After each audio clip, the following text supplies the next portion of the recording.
प्रिय छात्रों नमस्कार। आप सभी का ओम ए टू जेड क्लासेस में स्वागत है। आज हम कक्षा 10 गणित प्रश्नावली 1.1 का प्रश्न संख्या 3 हल करेंगे।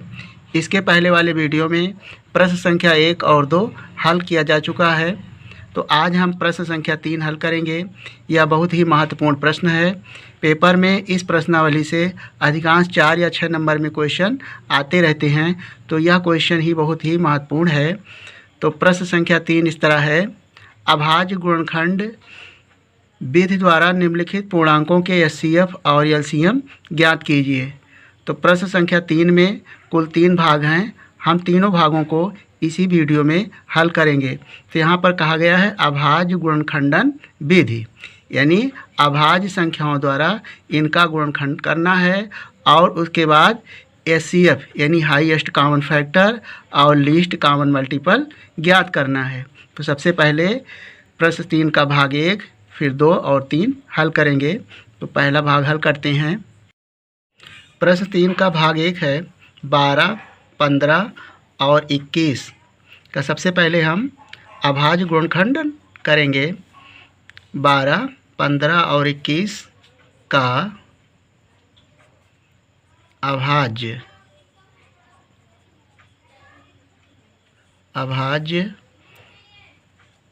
गुणनखंडन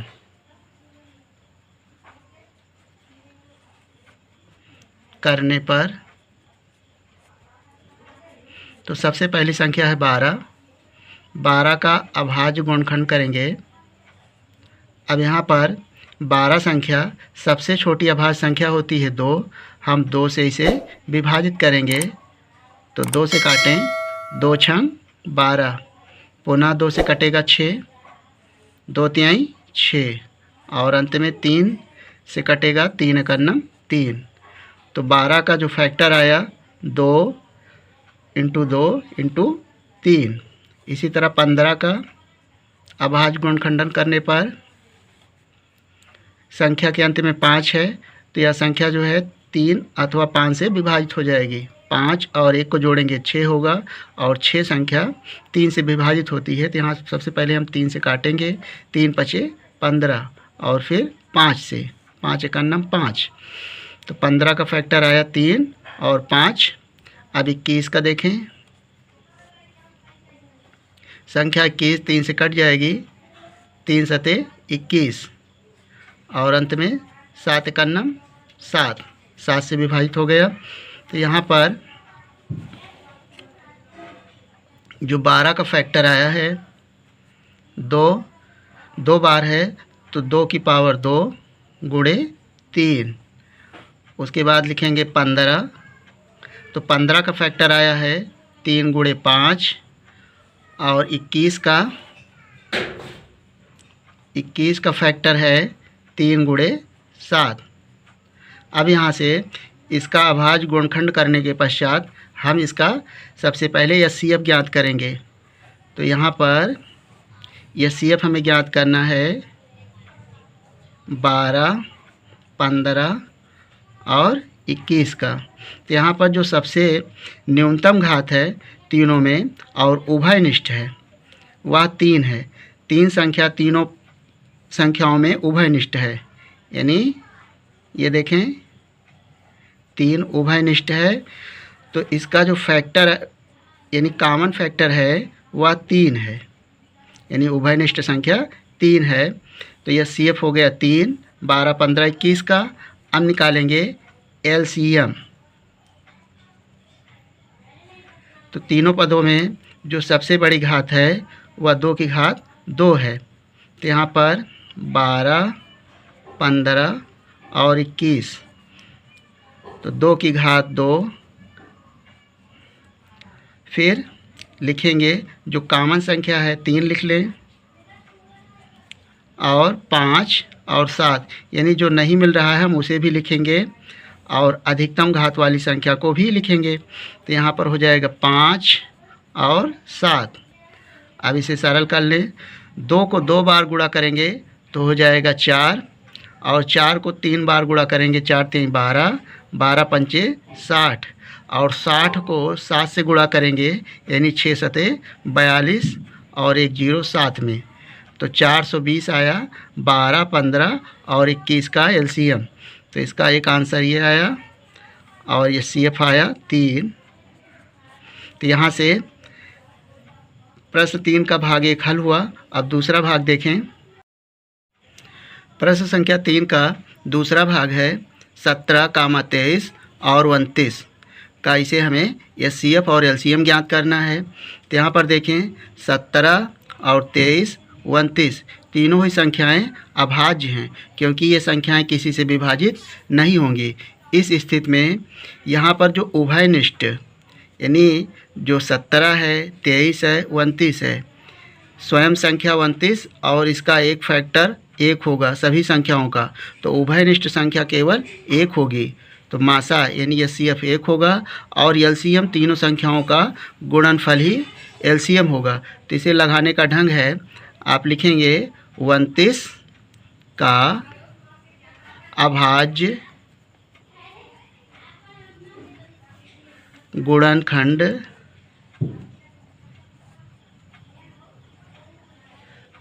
गुणनखंडन करने पर। तो यहाँ पर 17 संख्या है, यह अभाज्य है पहली संख्या, तो यह स्वयं से विभाजित होगी 17। तो 17 का नम 17। इसी तरह 23 का फैक्टर करें तो 23 स्वयं से विभाजित होगी, 23 का नम 23 और 29 भी स्वयं से विभाजित होगा, 29 का नम 29।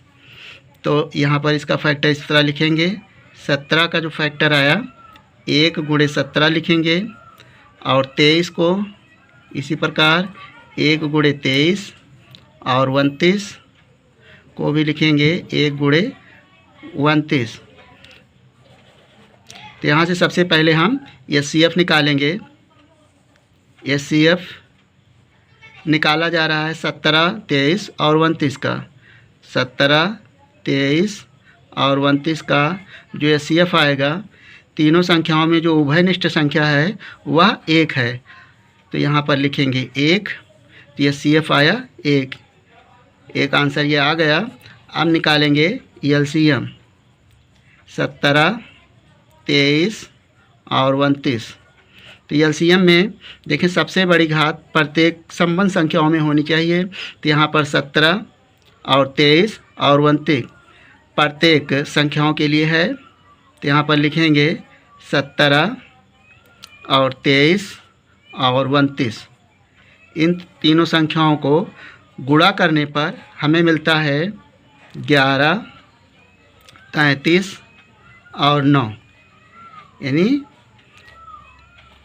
इकाई, दहाई, सैकड़ा, हज़ार, 10,000, 11,339 यह LCM आया और इसका आंसर यह आ गया। तो यह CF आया 1 और LCM 11,339। तो इस तरह से प्रश्न संख्या 3 का दूसरा भाग हल हुआ। अब इसका तीसरा भाग देखें। प्रश्न संख्या 3 का तीसरा भाग है 8, 9 और 25 का अभाज्य गुणनखंड करके इनका क्या ज्ञात करना है, मासा और लासा, अर्थात ये CF, LCM। तो इसका सबसे पहले 25 का अभाज्य गुणनखंडन करने पर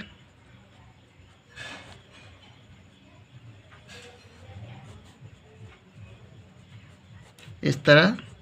अब संख्या, प्रत्येक संख्या का अभाज्य गुणनखंड करें 8 का।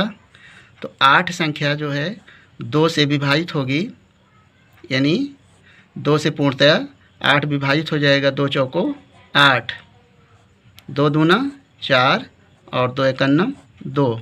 तो 8 का फैक्टर आया 2, 2 और 2। इसी तरह 9 का, 9 संख्या 3 से विभाजित होगी, 3 त्रिका 9, 3 एकन्नम 3। अब 25 का देखें, 25 संख्या 5 से विभाजित होगी, संख्या के अंत में 5 है और 5 के पहाड़े में 25 आएगा, 50 25 और 5 से काटेंगे तो 5 एकन्नम 5। तो तीनों संख्याओं का गुणनखंड करने के पश्चात अब यहाँ पर 8 का जो फैक्टर आया है 2 की पावर 3 लिखेंगे, यानी 2 3 बार है और 9 भी 2 बार है, यानी 3 की दूसरी, यानी 3 दो बार है, और 5 25 को लिखेंगे 5 की दूसरी, 5 दो बार है। और यहाँ पर 1 लिख लेंगे सभी संख्याओं के लिए। अब देखें एचसीएफ निकालने के लिए हमें 8, 9 और 25 का एचसीएफ ज्ञात करना है। तो प्रत्येक संख्या के लिए जो उभयनिष्ठ संख्या है, जो तीनों संख्याओं में है, वह केवल 1 है, यानी 1 प्रत्येक संख्या के साथ उभयनिष्ठ हमेशा रहेगा। तो एक संख्या ये मिल गया, और कोई भी संख्या उभयनिष्ठ नहीं है, तो यहाँ पर 1 आया।